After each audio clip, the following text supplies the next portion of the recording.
Well, I told you about this very important part of digital literacies being related to creation, right? What you can do with the tools that you have to create things, new things, remix things, right? So, this is one aspect of digital literacy. But it's not only that.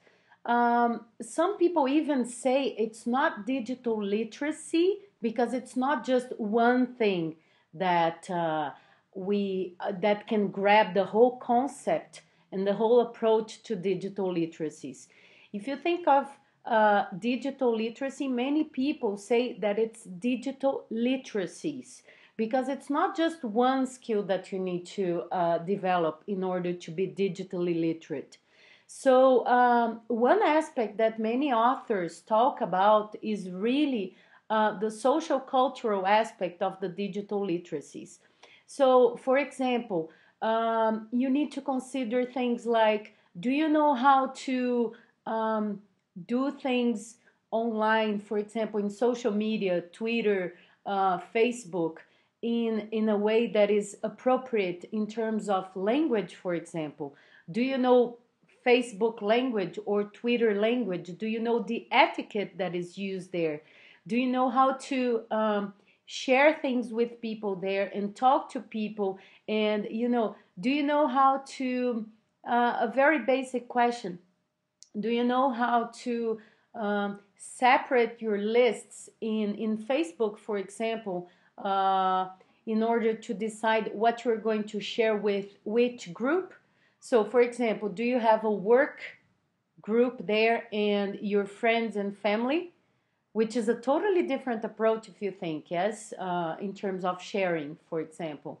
And this is something that I want to come back to teenagers, for example. If you consider your kids, do they know how to behave themselves online? Are they being taught how to do that online? So, this is my main worry nowadays. And that's why I keep insisting on teacher training so much. Because nowadays, the content is there. Our kids can just Google things. Yeah, this is basic stuff for them. Now, do they know how to really behave online?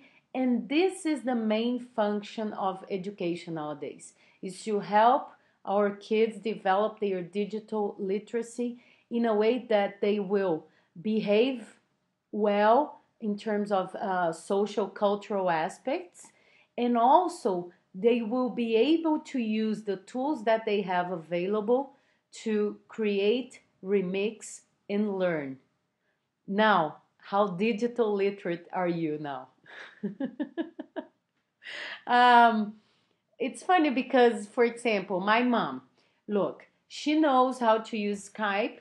She's an assiduous user of Facebook. She knows how to deal with emails and stuff like that. Can you consider my mom digitally literate? And then, what do you think from what we've discussed here? Talk to each other about it. Okay, can we get back? Um, in terms of digital literacy, my mom is like in the first stage of being digitally literate. Yeah, she has gone a long way because uh, she's a digital citizen nowadays and she behaves appropriately. But there are many things that she still doesn't know how to do. And digital literacy is not something that you get and that's it. No, it's always evolving.